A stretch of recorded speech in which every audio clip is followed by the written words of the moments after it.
Lucky রুগাস কুকিংয়ে আপনাদের সবাইকে স্বাগত জানাচ্ছি। আজকে আপনাদের সাথে আমার অনেক পছন্দের একটা রেসিপি শেয়ার করতে যাচ্ছি। সেটা হলো কচুমুখী। কচুমুখী আমার অনেক পছন্দের সবজি, কচু জাতীয় সবজি এমনি আমার সবসময় ভালো লাগে।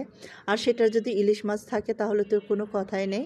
তো আজকে সেই ইলিশ মাছ দিয়ে এই কচুমুখীটা রান্না করব। কচুমুখী কিন্তু খুব সুন্দর করে কেটে ধুয়ে নিয়েছি। আর এই যে ছোট ইলিশ মাছটা কিন্তু একদমই ছোটো, এটা 4 টুকরো করে নিয়ে হলুদ লবণ মেখে রেখে দিয়েছি। চুলায় কড়াই বসিয়ে এর মধ্যে তেলটা দিয়ে দিলাম আর একটু লবণ দিয়ে দিলাম তেলের মধ্যে, যাতে মাছ দিলে ছিটে না আসে তেলটা।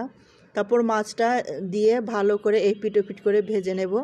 তো মাছ এমনি কাঁচা কাঁচা মানে না ভেজে রান্না করলেও কিন্তু খেতে অনেক ভালো লাগে। তারপর হালকা ভেজে রান্না করাটা আমাদের একটু বেশি পছন্দ, তাই মাছটা এপিট ওপিট করে একটু ভালো করেই ভেজে নেব। তো ছোট ছোট যে ইলিশ মাছগুলো এখন বাজারে পাওয়া যাচ্ছে, এগুলো ছোট হলেও কি হবে, খেতে কিন্তু অনেক মজা। তো দামে কম পেয়েছি কিনা এটা বলতে পারবো না। তো এই ছোট ছোট এরকম মাছ অনেকটাই কিনে নিয়ে আসছে। তো একবারে তো সব মাছগুলো কাটা সম্ভব না, আমি জাস্ট প্যাকেট করে রেখে দিয়েছি। আর এরকম একটা একটা বের করে আমি শুধু রান্না করছি। আর যেটা হয়, আমার 2টা মেয়ে আছে, ওরা হলো মাছ তো এমনিতেও খেতে চায় না, তারপরেও খাওয়াই, কিন্তু ইলিশ মাছটা একদমই খেতে চায় না, ওরা পছন্দ করে না, কারণ ওরা মনে করে যে এখানে অনেক কাটা। তো কিছু কিছু মাছের মধ্যে ডিম আছে, তো এটা ওদেরকে কিন্তু ওরা এটা ভেজে দিলে খায়, খেতে পছন্দ করে ডিমটা, কিন্তু মাছটা খেতে চায় না। এটা আমরা হাজব্যান্ড ওয়াইফটাই খাবো। তো মাছটা কিন্তু আমি ভালো করে ভেজে তুলে নিলাম। একই কড়াইয়ে রান্না করব, একই তেলে রান্না করব। এখন এখানে আমি যে অন্যান্য কিছু লাগবে, পেঁয়াজ কুচিটা অল্প করে দিয়ে দিলাম, পেঁয়াজটা একটু নরম করে ভেজে নেব।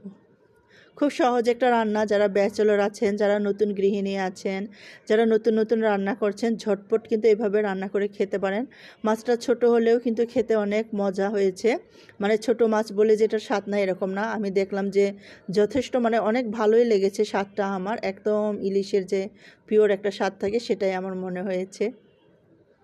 তো পেঁয়াজটা ভাজা হয়ে গেছে একটু নরম করে। এখানে আমি রসুন বাটা দিয়ে দিলাম। রসুন বাটা দিয়ে দিলাম যেহেতু এটা আমি কচুমুখী দিয়ে রান্না করব। কচুমুখীটা অনেক ভালো লাগে খেতে, আর সাথে ইলিশ মাছ হলে তো কোনো কথাই নেই।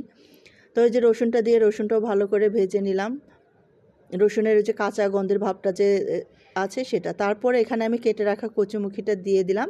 তারপর অন্যান্য যে হলুদ গুঁড়া, ধনে গুঁড়া, জিরে গুঁড়া, মরিচ গুঁড়া আর লবণ, এই সব মশলা অল্প অল্প করে দিয়ে দিব। তো প্রথমে মরিচ গুঁড়ো দিয়ে দিলাম, তারপর হলুদ গুঁড়ো দিয়ে দিলাম 1/2 চা চামচ করে, তারপর এই যে জিরে গুঁড়ো দিয়ে দিলাম, এটাও 1/2 চামচ করে দিয়েছি। এখন আমি দিয়ে দিব এখানে ধনে গুঁড়া। তো ধনে গুঁড়ো দিয়ে সবগুলো মশলা দিয়ে একসাথে কষিয়ে নিব। মশলাটা আমি আলাদা করে কষালাম না, আপনারা ইচ্ছা করলে মশলা আলাদা কষিয়ে নিতে পারেন, এভাবেও রান্না করতে পারেন। এভাবে রান্না করে খেতেও কিন্তু খারাপ লাগে না, অনেক ভালো লাগে। মানে স্বাদের কোনো তারতম্য হয় না, এটাই আমি বলতে চাচ্ছি। আমি তো এক এক সময় এক একভাবে রান্না করে ফেলি, এইভাবেও যে রান্না করা যায় আর এটা খেতেও যে একই রকম স্বাদ লাগে, সেটাই আসলে আপনাদেরকে বলতে চাচ্ছিলাম। তো একটু কষিয়ে নিয়ে ঢেকে রাখছি। কিছুক্ষণ ঢেকে রাখার পর ঢাকনা খুলে আমি কিন্তু মাঝে একবার নাড়াচাড়া করে দিয়ে গেছি, তারপর আবার একটু ঢাকনা খুলে আবার এটা বন্ধ করে রাখলাম।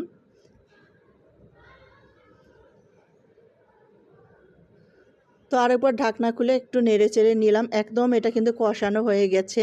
আমি আরেকটা চুলায় গরম পানি করে রেখেছি, সেই গরম পানিটা দিয়ে দিলাম। আমি কিন্তু এমনভাবে কচুটা কষিয়ে নিয়েছি, কচুটা অনেকটাই সিদ্ধ হয়ে গেছে, তাই খুব বেশি পানি লাগবে এরকম না, কিন্তু একটু বেশি পানি দিয়ে দিব। তো পানিটা দিয়ে আমি যে ইলিশ মাছ ভাজা দিয়ে দিলাম, কাঁচামরিচ দিয়ে দিলাম, তারপর আবার একটু পানি দিয়ে দিলাম। কচু হলো আলুর মতো, মানে এরকম রান্না করার সময় মনে হবে পানিটা রয়ে গেছে, কিন্তু নামিয়ে নিলে দেখবেন যে ঝোলটা একদম শুকিয়ে যায়। তাই আমি একটু পানি দিয়ে মিডিয়াম আঁচে এটা রান্না করব, যেহেতু কচুটাও আমার কষাতে কষাতে অনেকটা সেদ্ধ হয়ে গেছে, আর মাছটা একটু মানে একটু কষানো মশলার মধ্যে ঢুকবে, সেজন্য মিডিয়াম আঁচে একটু সময় নিয়ে ধীরে সুস্থে রান্না করে এটা নামিয়ে নেব। তো এই যে এরকম ঝোল থাকা অবস্থায় এটা নামিয়ে নিব। তারপর নামানোর পরেও হালকা একটু ঝোলগুলা কিন্তু টেনে যায়। তো আমার রান্নাটা আমার তো অনেক বেশি ভালো লেগেছে। যারা নতুন গৃহিণী আছেন, ব্যাচেলর আছেন, তারা কিন্তু খুব সহজেই এই রান্নাটি করে খেতে পারেন। অনেক বেশি ভালো লাগে কচুমুখী দিয়ে এই রান্নাটা। এটা একদম নামিয়ে নিয়েছি, এইরকম হয়েছে। বলেছি না একটু পানি টানে, একটু পানিটা টেনে গেছে।